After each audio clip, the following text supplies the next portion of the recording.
Hey Legionnaires, and welcome back. We're here with another Rise of Mordor battle for you today, and the Orcs of Mordor have allied with the Urks of Isengard, and today they face the armies of evil men. Dunland and the Eastlings face them today on the Sigillian Valley, and as you can see, Mordor and Dunland here are about to like crash into each other. There's like a head-on crash, definitely into finally looks like they've realized that each other are in front of them. It looks like looked like Mordor was going to charge straight in, and here he is. He's going to just go straight on in and not allow Dunland to set up properly. So we've got Urkthrong here against some Dunherd's swords. That is going to be probably a fight I'd say will go in favour of Dunland to start with. Mordor will have the numbers, and I guess he kind of has a little bit more of the position. He certainly brought more cav. Not that cav's going to be really that great in this situation. I don't know. Actually, maybe they have even cav. I think they have actually even cav. But there you go. I think Dunland's definitely got like the some of the better infantry here, though his pole arms are going to be nowhere as good because he has no pole arms. His shock infantry will be much better than the Orc pillagers, but Mordor can bring a lot of shock infantry, as can Dunland to be fair. He's brought 4, and you can already see here, look at this sneaky little flank going on here.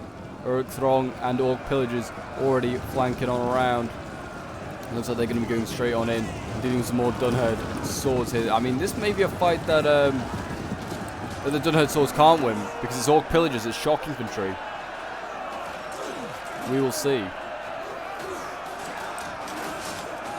But yes, if you're enjoying seeing Rise of Mordor on the channel and would like to see some more, then do remember to leave a like, subscribe from around here, and a comment to show your support. Thank you for all the support with the new Harad update video. That was just can't thank you guys enough for all that. This is obviously a video before the Harad update. I decided that I'm just going to try and get through all the old replays I still have before the Harad update starts, because a lot of you guys send them in, and there's some really close ones here, some really good ones, and this is one of them. This is a really close battle that comes down to the wire, so it's definitely worth checking out and sticking around to see who wins this one.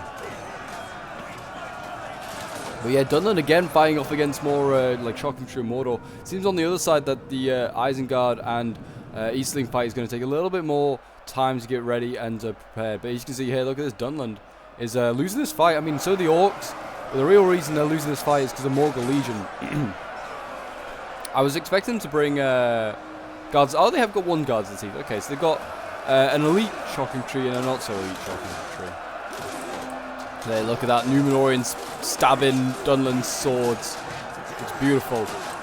Yes, this was a replay sent in to me by a member of the Discord. If you'd like to join the Discord, the link is down below in the description. We've seen a lot of new people joining recently, and it's great to have new members join and just interact with the channel. And if you join the Discord, you also get to know about scenarios if you want to join about them, tournaments, and just other stuff that goes on in the channel. Takes place usually on the Discord, so it's a good place to come and see like the extra sort of bits that are going on behind the scenes.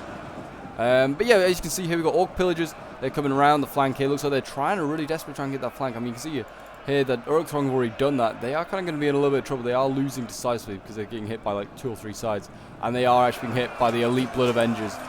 Again, kind of ironic to see Dunland fighting against Isengard in another one of these siege battles. But it's just because they've got their hand-me-downs, as I always say. They have the hand-me-down armor that Isengard doesn't want. Now they're going to be using it against Isengard. But you can see we've got cavalry in here.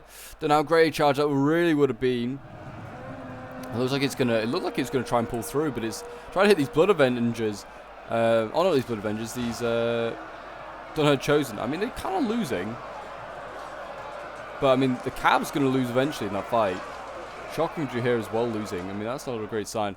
First breaking unit actually is Dunland. Dunland's actually getting overwhelmed on this flank over here currently right now. There's a lot of Orcs here trying to use this little flanking position. Oh, and the polearms looking the wrong way. Guards of the Teeth kind of looking the wrong way. I can see what they're trying to do. They're trying to like flank these Dunherd's swords, but polearms really aren't the unit you want to be using to flank. And you can see there's now cavalry coming up. I wonder if this cavalry's going to try and get a rear charge onto the polearms. If it does, then it could be pretty decisive for them. But yeah, I certainly would have sent these pillagers in to maybe try and cover the rear of the polearms. So here you go, Cav going to go in, and yeah, not the greatest of charges. And polearms are pretty good at turning around now and being able to like counter Cav. They're not as like slow and unwieldy as they used to be. They're actually pretty quick. As you can see here, Cav getting like murdered. The polearms looking beautiful as always. And they lost.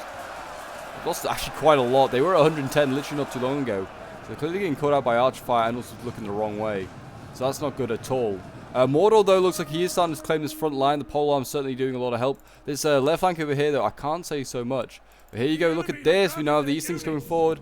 They are sick and tired of this crossbow harassment. They're going to try and catch these crossbows out. And they actually might have been able to do it. This bold man here has gone in. And he's going to... actually managed to get out of there alive. But yeah, there you go. The Varag Lancers getting out of there alive. And we're not going to see them very much changed up in the new update. They will look very, very different. As will the Bane of the Steppes. This may be one of the last videos where we see these things in their old sort of like look. So I'd enjoy it while you can, chaps. It's certainly going to be changed. Certainly the Bane of the Steppes got a new remodeling. And I believe so have the Varag Lancers. So I mean, these guys are going to look amazing, that is for sure. As with the Varag Bowmen, I believe. They've all got like new unit cards and new look. Or at least certainly some of the Varag units do. Maybe not all of them. I don't know. We'll have to see. But as you can see here, look at this. The general of Mordor are really in trouble. This is not good. Morgul Legion as well, getting pretty depleted. I'd say Dunland or Mordor really need to kill each of the generals. Like, if they can do that, they're going to chain route. Both these factions are pretty brittle when it comes to morale. And by brittle, I mean, like, once a general dies, that morale snaps. There is no morale after that. But yeah, this is not a fight as well the Orc Pillagers can win. These poor Orc Pillagers fighting against Dunland's best here. The Blood Avengers. Yeah, it seems like they're sort of stabilizing this front here. These polearms need to get back into the fight. They're not really actually contributing it too much anymore. And you can see over here, Dunland is really turning this Mordor flank. He needs to try and get archers in and try and like just focus down this Champion Reaver. I know his General Sniping is kind of scummy, but honestly, I think Mordor might need to do it. I mean, he's definitely going to need to do it now because the General is in behind and he's able to threaten these archers. So that's not good because he'll be able to get in behind now and hit hammer and anvil all this infantry, which is already starting to waver anyway. And as you can see over here, we've had another charge, looks like, by the Varag Lancers. I don't know if they got, these crossbows got focused down or charged, but they are breaking. Those crossbows need to kind of, like, start focusing down some of these low-key lines, just trying to, like, do some damage there and, like, armor pierce them. I mean, these archers obviously are important to kill as well, but the low-key if you can kill them off with the armor-piercing crossbows, that'd be very, very good. But yeah, as you can see down here, Servants of the Eye, they're trying to hold back these Dunland archers. They actually, no, they are losing. they were losing that fight. I don't know why Dunland's kind of retreated from that. Guess he just doesn't want his archers in combat. Maybe, I don't know. He's losing this fight over here though, and I think that's why he's pulling back his archers, because he really wants to focus down this general. And I don't blame him. And then you can see the Mordor general is going to come flying on in. He's going to try and silence this one, but he's in a real bit of danger here. He's stuck between two archer units. And look at this. Dunland's general is just waiting for the opportunity. He's like being patient. He's just like, yep, what can we hit? What can we hit that's going to do a lot of damage? I mean, he may want to think about turning these polearms around now, Mike Mordor. And he's got some shock infantry that's sort of, I presume, routed. Yeah, look at this. Routed and then return.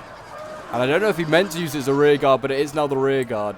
And he's decided that instead to send these orcs back into the front. I mean, he's sort of winning over here. These archers are now kind of in behind enemy lines. I guess they can focus down cav and stuff like that, but really they should be focusing on that general. Or this cav, I guess, maybe. Champion Reavers here, being surrounded, killed by Uruk archers and by Uruk throng. But honestly, this is the main threat now, is this general. He's still fairly healthy. He's in behind enemy lines. I can't see... Oh, Mordor's general is here. Okay, Mordor's general needs to get out of here because there's a lot of archers around here. You can see Isengard's still holding off, still not wanting to attack. Maybe he's waiting to see how this fight goes and how to sort of act from there.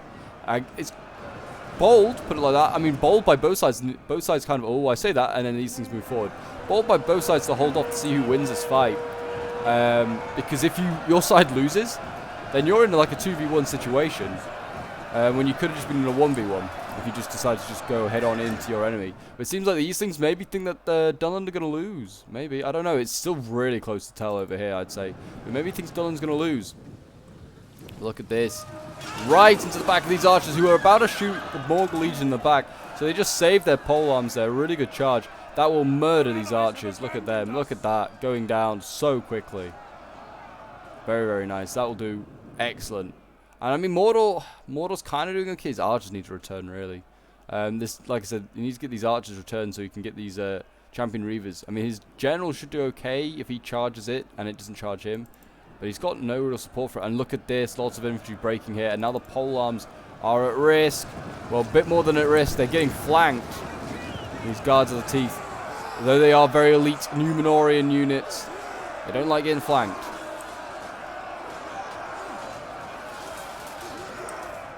And you can see the fight is going on over here now. The Eastlings are about to clash with Isengard. And you can see they were trying to silence the crossbows and they sort of caught them out a little bit. And in they go. They're going in amongst the Uruk-hai now. And this fight is getting underway. And honestly, I think the Eastlings is probably the stronger of the two factions for the men factions. And maybe Isengard is as well for, like for the Orc factions, as we'll call them. Because, I mean, you don't really need Cav in this match. But it's always handy to have maybe one or two. He's got some skirmishers. But that's kind of it. But certainly his infantry, like Isengard's infantry, is much, much better than Mordor's. And his pikes are not too shabby either.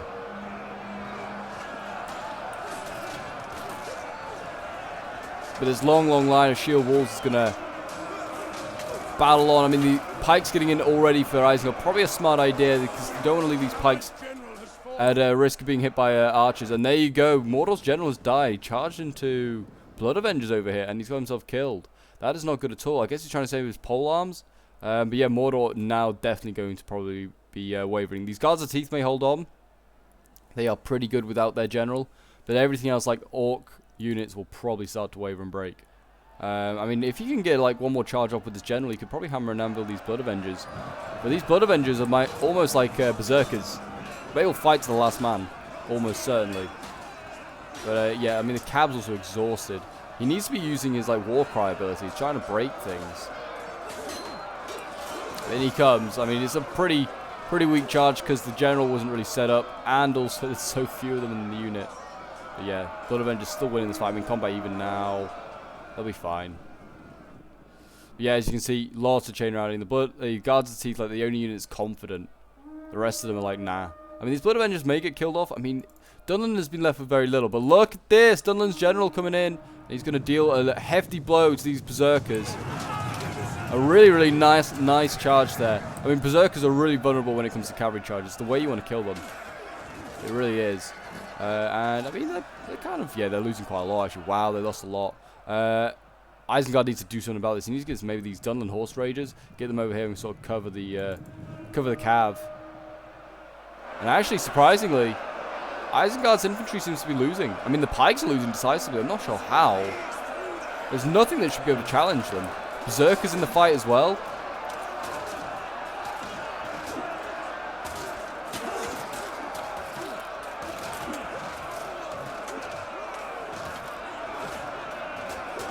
Yeah, I'm not sure how the pikes are losing this fight.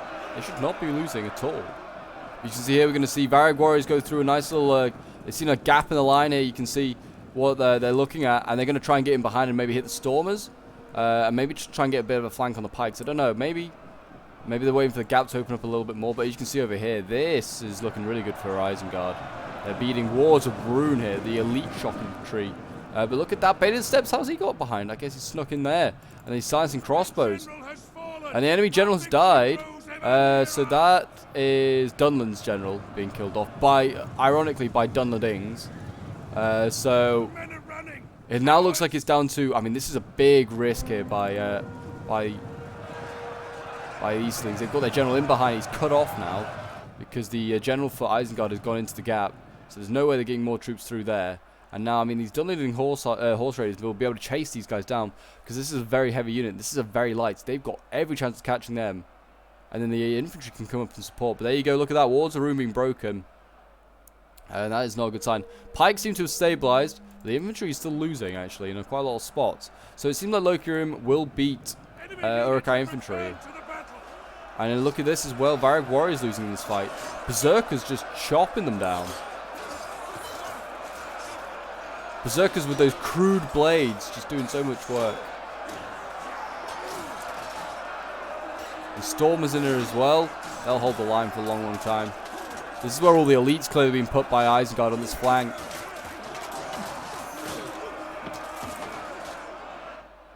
It's going to be so great to see the Eastlings in the next update with a few new units. They got like a few like Carnish units. It's gonna be really good to see like those units in action. I can't wait. Just gives them a little bit more variety. I mean, they still need more, but like, I'll take what we can get for these things because I love this faction. It's one of the best looking factions. I mean, they're all great looking. I say like, oh, this is one of the best looking factions. It's because they're all great looking factions. Like the mod team have done such a great job on every single faction.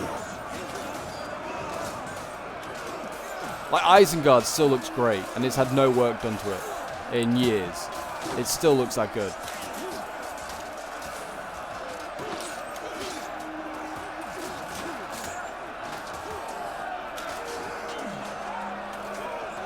Yeah, the pikes, I mean, they should be able to do some pretty decent work here. I mean, you can see archers being thrown in here. They should win this fight here by the looks of it, and then they'll have maybe some troops freed up to flank, or just to shift across. I mean, I'm sure they'll just throw in more varrics or something like that. This is not looking good. This general, he's starting to take casualties. And they've still got crossbows with ammo, so this is the problem. This general's going to be very, very careful. Maybe he'll come over here and help Dunland out, because, I mean, Dunland's lost his general now, so he's, like, obviously lower morale. Mordor is kind of, like, used to having low general, I guess. It's, like, there is certainly, I feel, when you play Rise of Mordor, just any Attila, if you lose your general, but you manage to keep some of your army intact, your army's morale sort of stabilizes a little bit. But I don't know, maybe that's not true. You can see here, like, look at this. Dunland's breaking so much quicker than, like, Mordor, because Mordor's kind of like you got used to having no general. I mean, Dunland's still got these Blood Avengers that are healthy, so he's going to win the fight, whatever happens. This shock infantry cannot be stopped. And also the Guards of Teeth starting to waver. That might actually be enough. The Guards of Teeth wavering might be, yeah, enough to break the rest of Mordor. There you go. As I say that, Mordor is starting to waver and break. So now Dunland will be able to bring across his few units and bring them over here, because it looks like these things are going to need them. And you can see Berserkers going into the back. I would have kept them in the front lines, kept them protected by infantry, because now they're in behind. I mean, yeah, it's going to be good. They're going to get a few flanks. But, I mean, they're also vulnerable to cav. Look at him. We'll call him Barry the Berserker. Barry the Berserker. Can he get a kill? There he is. Barry didn't get a kill. His mate did, though. Barry and his mate Larry. Oh, no. Larry's dead. And this one's Barry back here. Let's see if we can get a kill. Gonna kill that Wall of the Rune. No? Maybe? Yes, Barry gets a kill. Excellent. Right, we'll leave Barry to his work. Oh, unless he can get a kill here.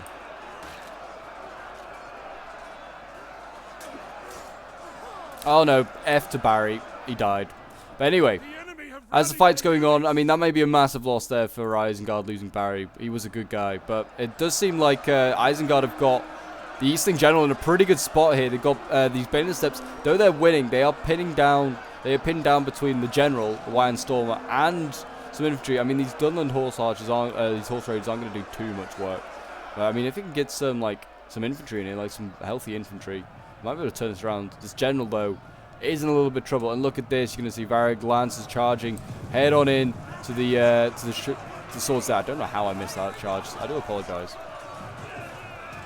But there you go. They've gone straight on in. They're doing a pretty decent amount of damage there. I mean, they're in shield walls, so I mean, that's a charge. Yeah, actually, that charge has been pretty deadly for the Lancers, and they break. There you go.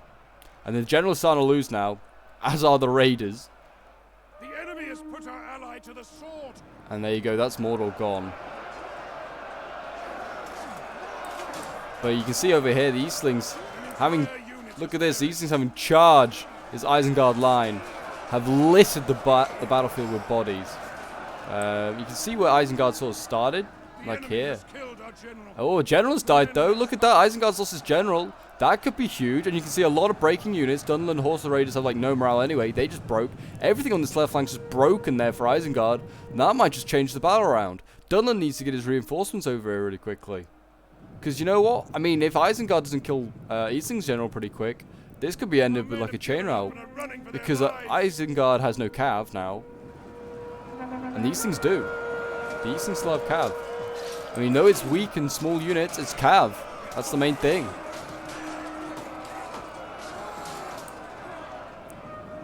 But it's not looking good still over here. I mean, they've still got healthy berserkers of Isengard there, just cutting down these archers. like they are a hot knife through butter.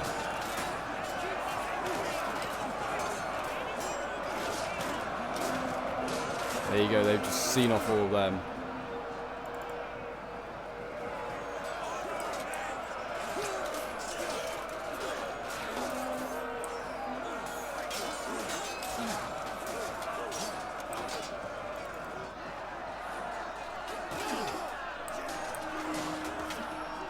I mean, Loki Room clearly had the beating of the Uruk-hai infantry. It's when the pikes come to support, it's a different story there. And the shock infantry for Isengard is clearly superior to anything that these things can muster.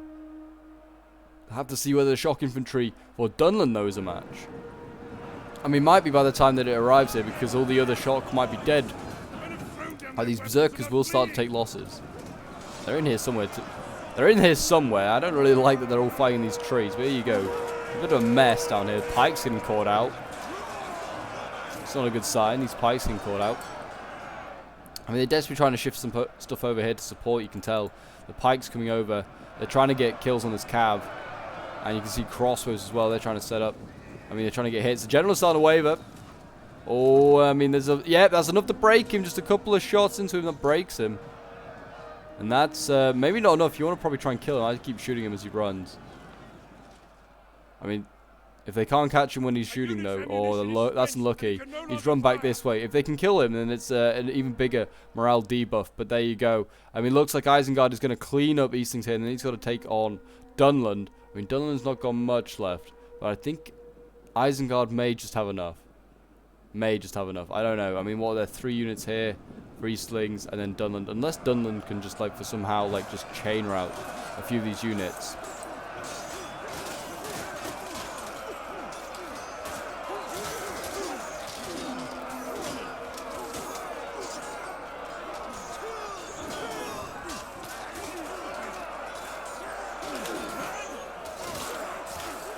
The pikes in here, I mean, certainly I think the pikes have been the MVPs for Isengard today. And the berserkers, they've done a really, really good job. The swords obviously just held the line and were, you know, like the backbone. But I think some of the more like specialist units here today for Isengard did a really good job. Did a really, really good job. And as you can see, just routing stuff now. And it just looks like it's going to be Dunland with a few units. But I don't think they've got enough. I don't think they've got enough to stop the hordes of Isengard. And yeah, I mean, that is literally every other unit. That is going to be the battle, it would seem.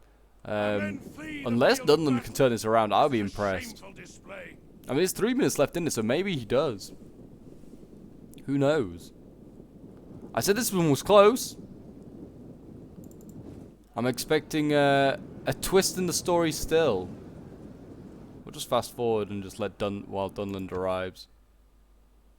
But yeah, I hope you guys have enjoyed. It's certainly been a very, very exciting one. I honestly thought the Eastlings were going to win that fight. As soon as they started to, like, make headway on this front line here, and they kind of got him behind over here, and he thought, oh, they're gonna, and they broke the general here for Isengard. I thought Isengard's just going to chain route. It's known for doing it, but no, the elites and the pikes held on, and a few of the like swords are still alive. But yeah, I mean, most of these I think are all Uruk-hai. I mean, this one's White and Stormer, but yeah, I mean, Dunland's got no real choice but to either charge or be charged. He has no archers. I mean, neither does Isengard, so he's lucky in that sense. But yeah, I mean, this could be interesting. I mean, if they can, Isengard's more recently lost his general than Dunland, but I mean, Isengard's got units that are unbreakable, so it doesn't really matter in that sense. And he's got pikes, which Dunland can't deal with. So we're gonna have to see how he deals with this in a moment. I mean, it looks like he's gonna deal with a head-on charge. It looks like Dunland is probably going to be playing defensive on this one. I mean, look at this. Isengard's kind of like shifting forces in front of his pikes and shifting his pikes forward. He's like doing this in a like well-ordered, well-disciplined manner. But here we go. Looks like the pikes are just going to go flying on in now. Oh no, swords coming in. They're going to go in and try and take on these archers. And White and Stormers against Dunherd archers. This is an easy fight. You can see already so many of them getting just killed. Look at that. Stab him in the neck. End his suffering. And in they go. I mean, the pikes are just a nice support. Uruk-hai infantry can flank behind. Berserkers are probably going to deal with these Blood Avengers. And look at this, wavering Dunherd archers already. The swords here, holding, but they are also losing because of the pikes. I mean, so are the Uruk-hai infantry. The Uruk-hai infantry is apparently losing.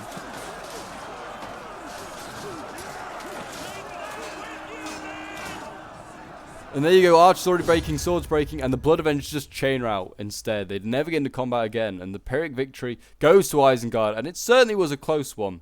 We will end the replay and have a quick look at some of the end results. This one was sent in by Sachex, who was playing as Isengard, so thank you very much, man, for sending this one in. It was certainly a very, very close one.